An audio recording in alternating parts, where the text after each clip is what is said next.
एक एक ग्रंथ बहुत सी, ठीक है।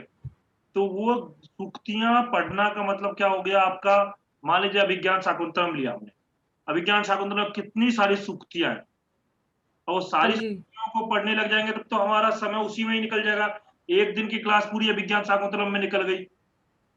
तो उस प्रकार से नहीं, जो हमारे, देखोगे अगर आप पेपर देखोगे ना, आप 11th 12th की किताब लीजिए, और मैं अभी पेपर भी भेज दूंगा आपके पास में, पूरे पेपर भेज दूंगा, जो 2012 में हुआ, 2014 में हुआ, 2018 में हुआ, और जो अब होगा, वो पेपर मैं नहीं भेज सकता, ठीक है, वो पेपर मेरे पास नहीं है। पर जो पुराने पेपर है वो मैं भेज दूंगा, आप उसको देखिएगा। जो सूक्तियां पूछी है ना, वो एनसीईआरटी बुक से पूछिए, ठीक है। ठीक है सर। तो ये है कि आपका एनसीईआरटी बुक्स पढ़नी है 11th और 12th की। साथ में कुछ बुक्स मैं सजेस्ट करूंगा, जो बुक्स कहाँ लगी हुई है पता है आपको?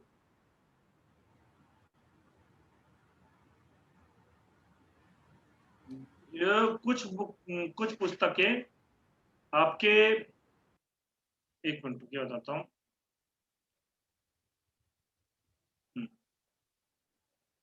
दिल्ली यूनिवर्सिटी, जानते होंगे आप लोग, उसमें संस्कृत बीए होती है, उसके सिलेबस के अंदर में जो जो भी पुस्तकें लगी है, उन पुस्तकों का अध्ययन करना जरूरी है। जैसे उदाहरण के लिए हितोपदेश। सर अभिज्ञान शाकुंतलम भी है उसमें तो। हाँ, तो उन पुस्तकों कादम्बरी। का अध्ययन करना जरूरी है, ठीक है। ठीक है आपकी सर। सूक्तियां वगैरह तो वहां से करनी है, सूक्तियां हो गई, एनसीईआरटी की बुक्स पढ़नी है, पूरी पढ़नी है। एनसीईआरटी की बुक्स को आप लोग अभी से अपनी तरफ से, अगर आपके कोई पड़ोस में रहता है या घर के पास में है या कहीं से भी है, एनसीईआरटी उसके उनके पास में है, मान लीजिए कोई 9वीं या 10वीं में है, तो उससे बुक ले लीजिए। बाकी स्कूल में जो टीचर है, तो वो लोगों को तो स्कूल में मिल ही जाएगा, हाँ, जो गेस्ट टीचर है। और आपका 11वीं 12वीं में भी इनकी बुक्स ले लीजिए। नहीं तो फिर देखिए, मैं आपको अभी दिखा देता हूँ बुक्स कैसे लेनी है। वैसे मैं ग्रुप में भी भेज दूंगा, पर फिर भी अगर आपको बुक्स चाहिए होंगी, तो फिर मैं आपको बता देता हूँ कैसे करना है।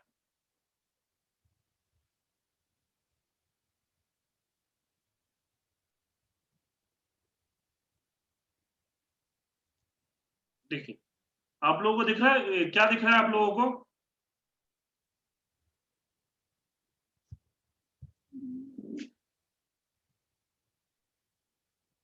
NCERT sir Google. देखिए, ये यहाँ से टेक्स्ट बुक पे गए, और आपका ये खुल गया, ठीक है। यहाँ पर आप क्लास डाल दीजिए, जैसे मान लीजिए मेरे को चाहिए 10th क्लास, 10th क्लास डाला, सेलेक्ट सब्जेक्ट, संस्कृत डाला, सेलेक्ट बुक टाइटल, सेम उसी आ गया, हाँ, व्याकरण वीथी आ गया, और अभ्यास भाव आ गया, ठीक है। तो सेम उसी डाला और गो कर दिया, ये पूरी बुक खुल गई हमारी सेम उसी, यहाँ पर है। अब इसमें से जो भी आपको, मान लीजिए आपको यहां से देखिए, फिर इसको आप क्या कर सकते हो, डाउनलोड कर सकते हो, डाउनलोड कंप्लीट बुक, यहाँ पे क्लिक करोगे, और आप इसको नाम दे सकते हो, जैसे मैंने दिया,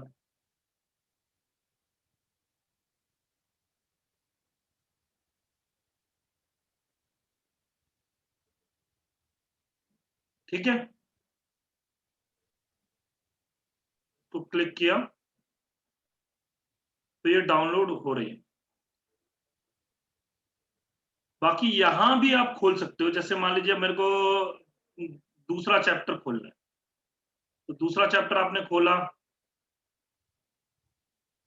तो यहाँ आपको देखेंगे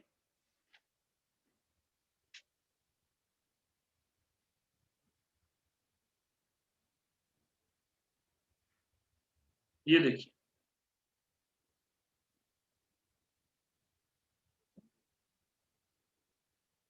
इधर थोड़ा इंटरनेट के उस पे चलेगा। अभी इंटरनेट मेरा बारिश के टाइम पे इंटरनेट स्लो हो जाती है ना।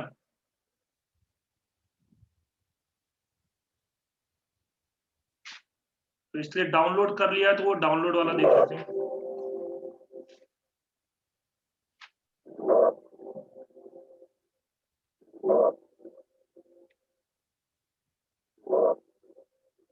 देखिए, दिख रहा है आप लोगों को?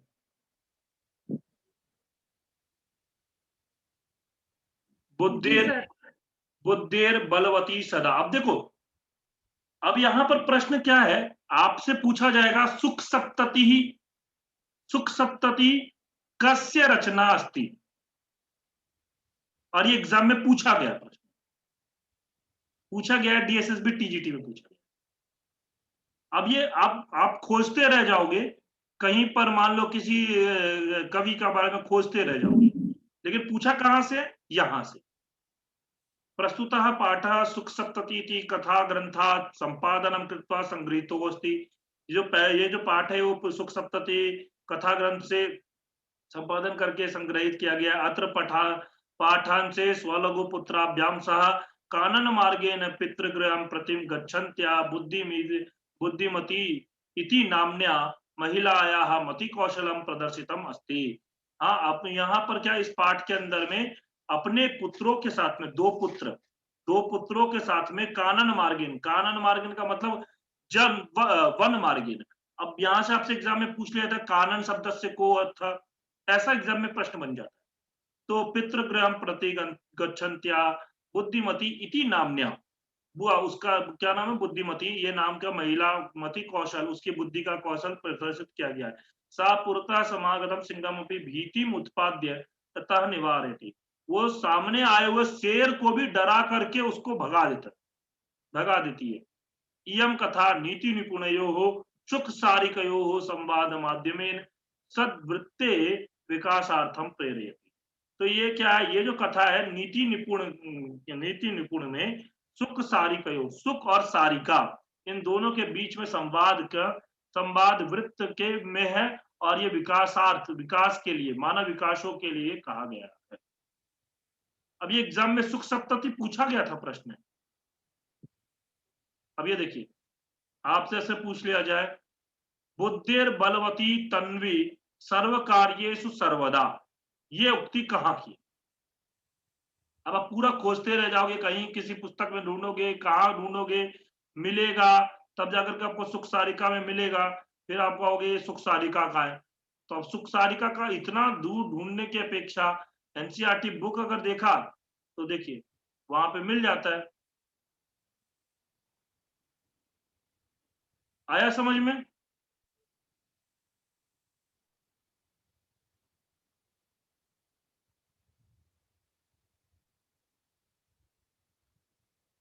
अब ये सुख सप्तति के लेखक कौन है, तो इसके विषय में भ्रांति है। भ्रांति मतलब अभी तक कुछ पता ही नहीं। हाँ, और आपका इसका हेमचंद्र ने सुख सप्तति का उल्लेख किया है, ठीक है, और 14वीं शताब्दी में फारसी में इसका अनुवाद किया है।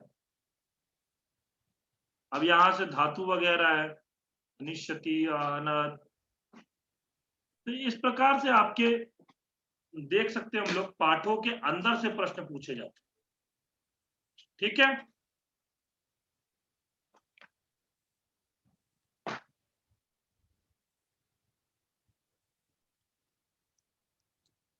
हरिओम। ठीक है सर। हाँ, और कुछ? हरिओम, और कुछ आप लोगों को कहना है? नहीं सर। ठीक है, तो आज हम लोग ये क्लास में यही रखते हैं, क्योंकि कल से फिर हम लोग अच्छे से करने वाले हैं। आज की क्लास में तो वहीं पर छूट गया। क्या सर संधि को आप अभी रुकिए ना, मैं बोलता रहा हूँ पहले ये कर लें, क्योंकि संधि में अगर अभी हम फिर गए तो क्या होगा, संधि को जल्दी तो कंप्लीट होने वाला नहीं है। उसको जहां छूटा है वहीं पर छोड़ दो अभी, ठीक है। ठीक है संज्ञा, हाँ, क्योंकि जैसे ही हमारा ये 16 तारीख का होगा, 16 तारीख तक का मैंने टाइम टेबल बना दिया। इसके बाद में मैं अभी और आप लोगों से भी जैसे सजेशन लिया, हाँ, आपने बोला मुझे उपसर्ग और प्रत्यय भी आते हैं, वो भी रह गया है। हाँ, सूक्तियां तो वो भी है, एनसीईआरटी बुक्स भी है।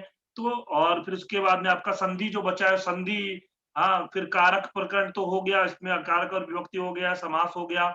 उसके अलावा आपके ये सन्नंत, निजंत, संलग्न, संयगंत, यंगलुगंत, यंगंत, फिर उसके बाद नाम धातु प्रकरण, निजंत, ये सारे के सारे जो प्रत्यय हैं, इन प्रत्ययों पे भी प्रश्न पूछे जाते हैं। तो ये प्रत्यय प्रकरण, हाँ, और आपका प्रत्यय प्रकरण के बाद स्त्री प्रत्यय पे भी प्रश्न आ जाता है। तो ये सब चीजें करने के लिए, हाँ, वो आगे की मैं डेट में डालूंगा, उस दिन करेंगे हम लोग, ठीक है। ठीक है सर। और किसी को कुछ सजेशन देना हो, कुछ कहना हो तो कह सकते हो आराम से। सर पद संज्ञक वर्ण कौन से होते हैं? पद संज्ञक वर्ण, देखिए पद संज्ञक वर्ण जो होते हैं जिनमें सुप और तिंग प्रत्यय में से कोई भी प्रत्यय आया हो। जैसे सुप प्रत्यय जो होते हैं वो आपके प्रातिपदिक शब्दों में लगते हैं। जैसे मैंने मान लिया अभिनंदन नाम बोला, या पेन, पेन के लिए लेखनी शब्द का प्रयोग किया, या आपका मोबाइल के दूरवाणी शब्द का प्रयोग किया, तो जब तक उनके अंदर में सुप प्रत्यय नहीं आएंगे, और सुप प्रत्यय आएंगे तो उनका शब्द रूप चलता है। आप लोग अभी पढ़ोगे ना जब शब्द रूप अभ्यास, तो उसके अंदर देखोगे हर शब्द का शब्द रूप करेंगे।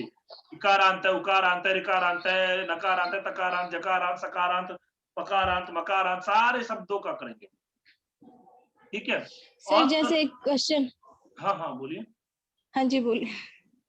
आप बोलिए बोलिए। सर ये प्रश्न था कि निम्नलिखितेषु पद संज्ञक वर्ण समूहम अस्ति राम, हरि, इंद्र, रमा।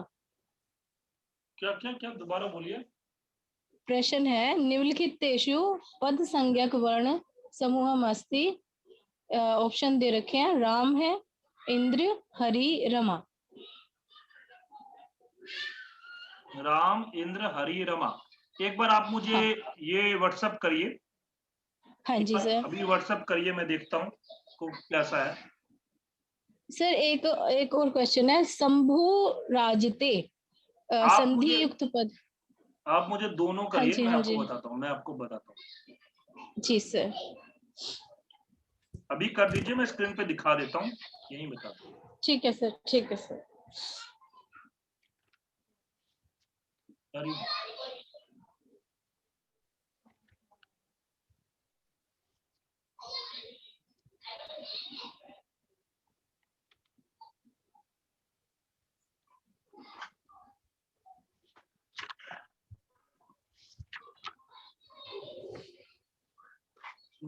फोटो खींच करके भेज दीजिए ना। सर भेज दिया है। भेज दिया है? हाँ जी सर। कहाँ आया मेरे पास? सर भेज दिया अभी।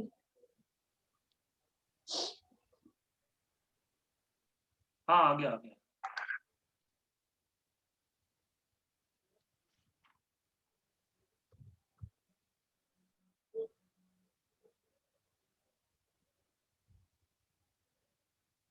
संस्कृत व्याकरण में संहिता पदेन सूच्यते, तो वेदाः,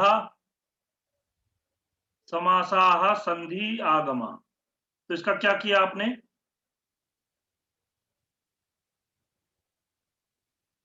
हरिओम, आपको स्क्रीन सर पे ये दिख रहा है? क्वेश्चन, सर सर संधि इनका होना आंसर चाहिए। समझ ही नहीं आ रहा था, इसलिए मैंने नोट कर लिया था इनको। सर संधि होना चाहिए हाँ संधि। क्योंकि संहिता संधि हो गया। नहीं, संहिता संधि नहीं हो गया। वर्ण नाम देखिए, ओ संहिता सर होता है परा सन्निकर्ष संहिता।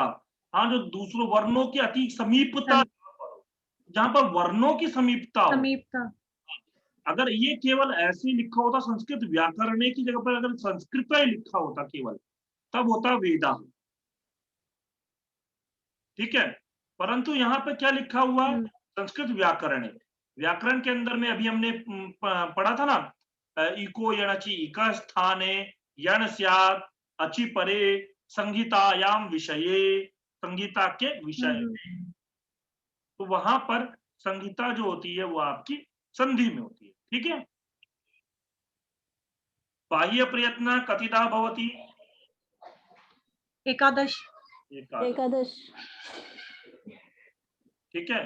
फिर उसका स्पर्श वर्णानाम प्रयत्नम भवति?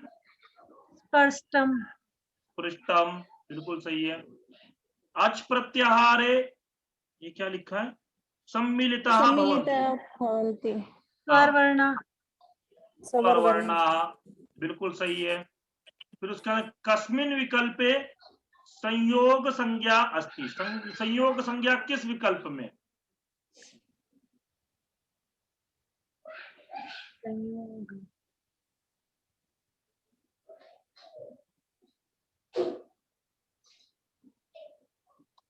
सर होती क्या है संयोग संज्ञा? अभी मैं कितनी बार समझाया आपको? देखिए मैं आपको बता देता हूं।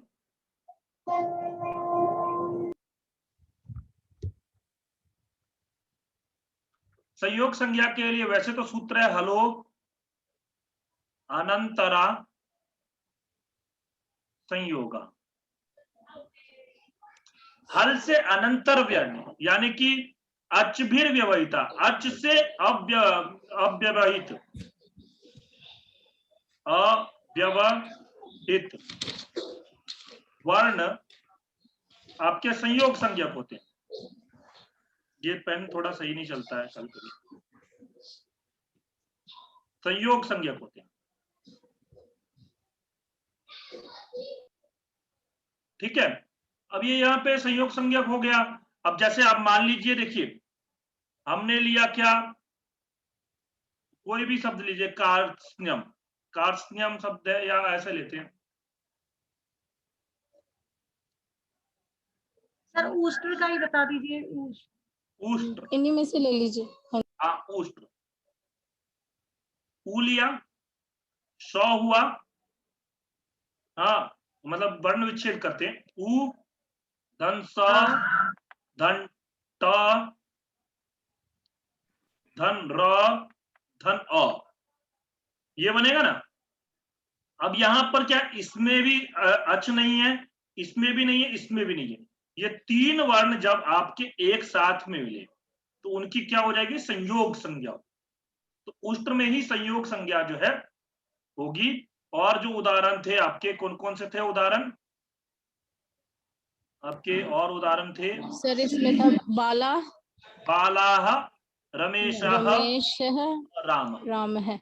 तो देख सकते हैं हम लोग, बालः रमेशः रामः। देखिए बालाह, तो बा ब धन आ धन ल धन आ, कहीं है क्या अच से व्यवहित, अव्यवहित? नहीं है। ये तो है ही ना, ब में आ मिला, ल में आ मिला, कोई बड़ी बात नहीं है। रमेशा, र धन अ धन म धन ए धन श धन अ, इसमें भी नहीं है। और रामा में तो है ही नहीं, र धन आ धन म धन अ, है क्या? तो यहाँ पर जहां पर अच से अव्यवहित, अच ना हो, इसीलिए जहां पर संयुक्त व्यंजन होते हैं ना, तो इत्यादि प्रत्ययों के अंदर में या कुछ भी ऐसा होता है तो उसमें आपका ये संयोग संज्ञा होती है, ठीक है। हाँ जी सर, अब आ गया सर। आ गया ना? ऐसे हाँ ही जी। आप प्रश्न पूछा करिए, सब समझ में आ जाएगा आपको, ठीक है। जहां कभी कोई भी डाउट हो आप लोग निश्चित रूप में कभी भी पूछ सकते हो। क्योंकि मैं आपको एक बात बताऊं कि अभी मुझे पीजीटी वाले क्लास में एक दो लोग फोन करते थे, तो आज पेपर होने का उनका क्या कहना था कि सर आपने एक चीज है आपका कि आप टाइम दे देते हो, कोई भी डाउट हो आप फोन पे करते हैं, कुछ भी करते हैं तो आप जवाब दे देते हो। तो ये चीज तो मैंने बोला ये चीजें करना पड़ेगा, क्योंकि कैसा है, आप लोग जो पढ़ते हो तो उसके लिए टाइम तो निकालना पड़ेगा। चाहे कितना भी बिजी रहे, आपके डाउट वगैरह रहते हैं तो उसको तो सॉल्व करना जरूरी है। और आप कभी भी पूछिए, व्हाट्सएप करिए, मेरा यथासंभव प्रयास रहेगा कि मैं आपको बताऊं। ठीक है, क्योंकि अगर मान लीजिए आपका यही प्रश्न मान लीजिए आ गया और आपका डाउट रह ही गया, तो फिर तो एग्जाम में भी गलत हो जाएगा। ठीक है, अब देखिए यहाँ पे ये वाला प्रश्न पूछ रहे हैं ना, शंभुस राजते, यही हाँ है जी, ना? हाँ जी, हाँ जी। ये है संधि युक्तम पदम। देखिए शंभु राजते या आपका शंभुर राजते या आपका शंभु राजते। अब देखिए कैसा होता है इसमें ना,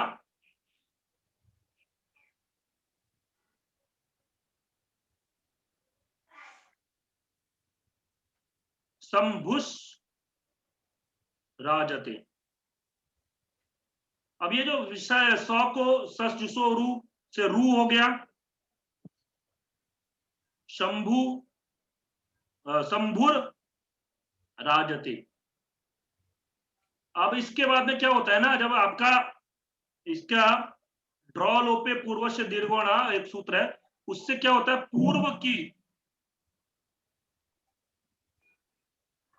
पूर्व में जो वर्ण उसका क्या हो जाता है, दीर्घ हो जाता है। तो इससे इसका दीर्घ हो गया, तो क्या बन गया, शंभूर शंभुर राजते। और रोरी सूत्र रे, इससे इसका क्या हो जाएगा, लोप हो जाएगा। तो इसका लोप हो गया, तब हमारा क्या बन जाएगा, शंभु राजते। ये इसका आंसर क्या होगा, शंभु राजते। सर ये बड़े की मात्रा ही नहीं समझ में आ रही थी मुझे। हाँ, बड़े ऊ की मात्रा इसमें हो जाती है, क्योंकि क्या होता है, जब कभी भी आपका ऐसा हो, जैसे पुनः यहाँ पे पुनः रमते बनता है, पुनर्रमते हो जाता है, पुनः रमते, रेफ के पर में फिर से विसर्ग होकर के मतलब विसर्ग को पुनः को रेफ हो गया, और रेफ होने के बाद में रेफ के पर में रेफ है, तो मतलब ढ लोपे पूर्व से दीर्घोणा से अण हो गया और दीर्घ हो गया, और फिर उसके बाद में फिर ऐसा बन जाता है।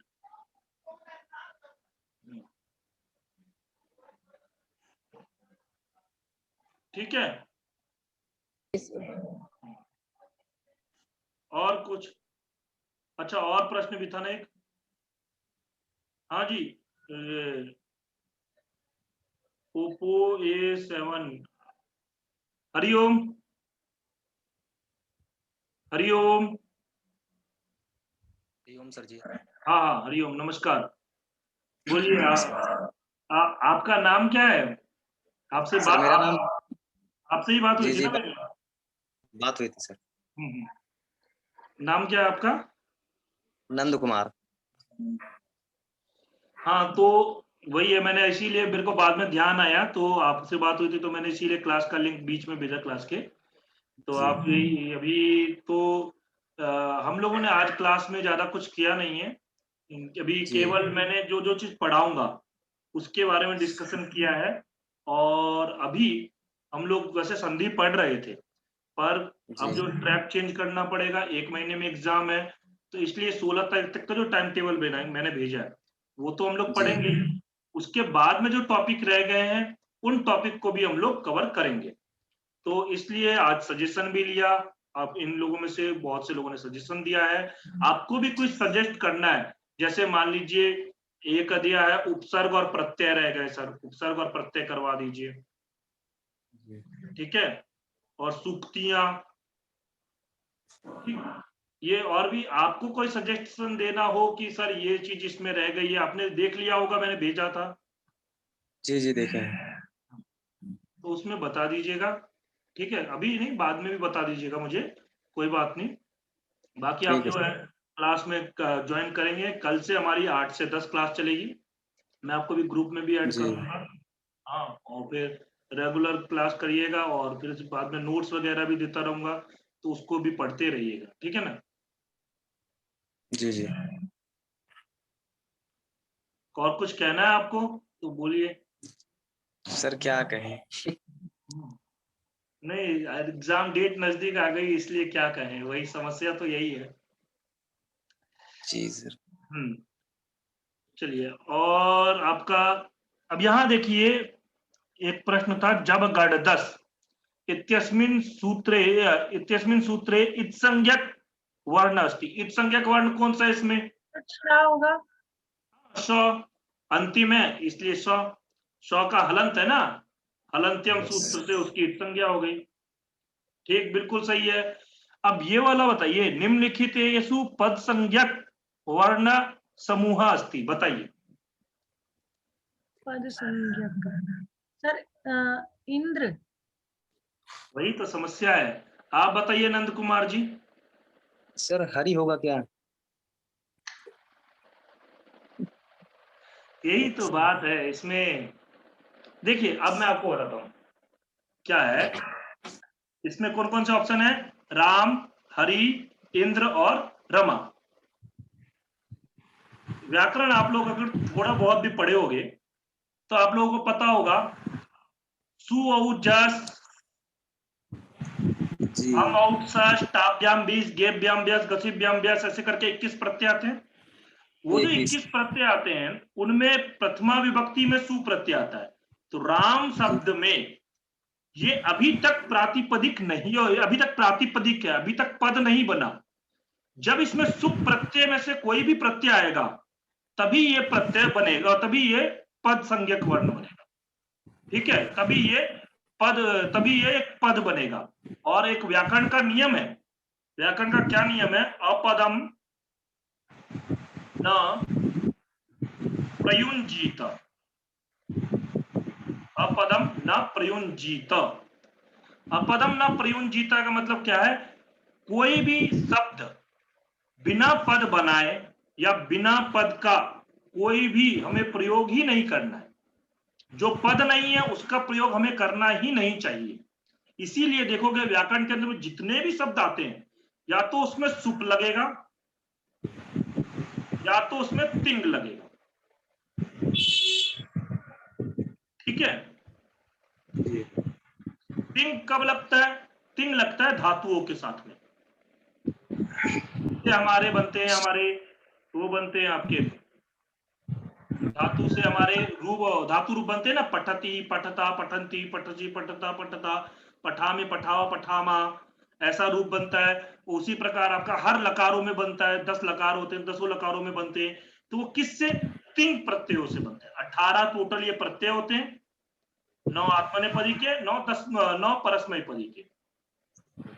ठीक है, तो ये 18 प्रत्यय हो गए और ये 21 प्रत्यय हो गए।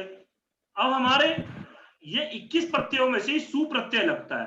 राम शब्द में जब हमारा सु प्रत्यय लगता है तो स उ की संज्ञा हो जाती है, बचता स है, और सकार को सजुसोरु से रू आदेश हो जाता है। रू के बाद में इसमें र बचता है और र को क्या हो जाता है? विसर्ग हो जाता है। तो उससे हमारा क्या बनता है? रामः।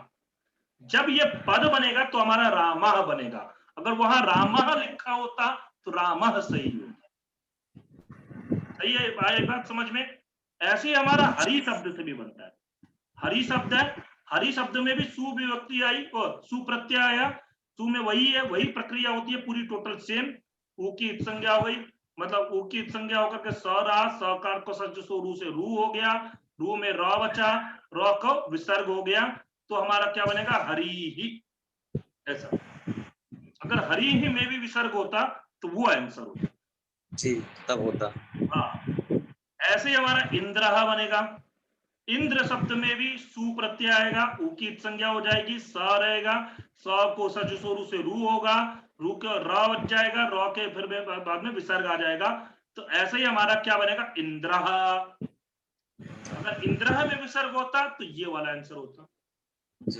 ठीक है, फिर है रमा। सर ये नहीं पता चल रहा कि सु क्यों आया है। सु देखो, कोई भी शब्द है, आप जैसे आपका नाम है, आपके नाम को हम ऐसे प्रयोग नहीं कर सकते जब तक उसमें सु प्रत्यय नहीं आएगा। इसे तो शब्द रूप बनते हैं, सारे शब्द रूप प्रत्ययों से ही बनते हैं। सु औ जस, हम औ सस, टाभ्याम बिस, गेभ्याम ब्यस, ये जो प्रत्यय आते हैं इन प्रत्ययों से ही सारे शब्द रूप बनते हैं। और जब तक ये प्रत्यय नहीं लगाएंगे तब तक उसका संस्कृत में प्रयोग ही नहीं कर सकते। आप मान लो मैंने शब्द बना दिया, मैंने शब्द सुना कभी, मान लो ये सुन लिया मैंने, मान लीजिए हमने सुनाया टिप्पणी पुस्तिका, या ऐसे सुन लिया ग्रंथ, या राम शब्द ले लो, राम का हम प्रयोग करेंगे, राम शब्द का प्रयोग करेंगे, जैसे बोलता है राम गच्छति अशुद्ध वाक्य है, रामः गच्छति प्रयोग करना पड़ेगा। क्यों? रामः के अंदर में सु प्रत्यय आया है, प्रत्यय, ठीक है ना। तो वैसे रमा में जब सु आता है तो क्या होता है, इसका सु की इत संज्ञा हो जाती है, स बचता है, इसमें हलंग व्याप्यो दीर्घा चुति सप्तमल से इसका लोप हो जाता है। तो जब लोप हो जाता है तो हमारा इसमें रमा ही बचता है। जब रमा ही बचेगा तो इसका आंसर क्या होगा, रमा। इसलिए स्त्रीलिंग शब्दों में देखोगे विसर्ग नहीं मिलता, सीता, रमा, गीता, हाँ, वनिता, दुहिता तो अलग शब्द है, ऐसा, ठीक है, समझ में आया बात? जी सर। तो ये ऐसे छोटे से प्रश्न, इसीलिए मैं आपका बेसिक स्ट्रॉन्ग करना चाह रहा था, लेकिन समय नहीं है तो फिर अब मैं नहीं कर सकता हूँ। यार सर हम डेली के क्वेश्चन ले आएंगे सर ऐसे। हाँ, आप डेली के क्वेश्चन लाइए और मैं भी अभ्यास कराता रहूंगा। मैंने देखा नहीं, 3 मॉक टेस्ट 16 तारीख तक में आपके 3 मॉक टेस्ट होंगे, यानी कि 300 क्वेश्चन आपके अभ्यास हो जाएंगे। 300 प्रश्न रहेंगे और 300 प्रश्नों का स्तर DSSB वाला रहेगा। हाँ, तो वो आपका अच्छा हो जाएगा अभ्यास, ठीक है, ठीक है। जी सर। हो गए आपके सारे प्रश्न, हो गए? हाँ जी सर। ठीक है, और किसी को कुछ कहना है?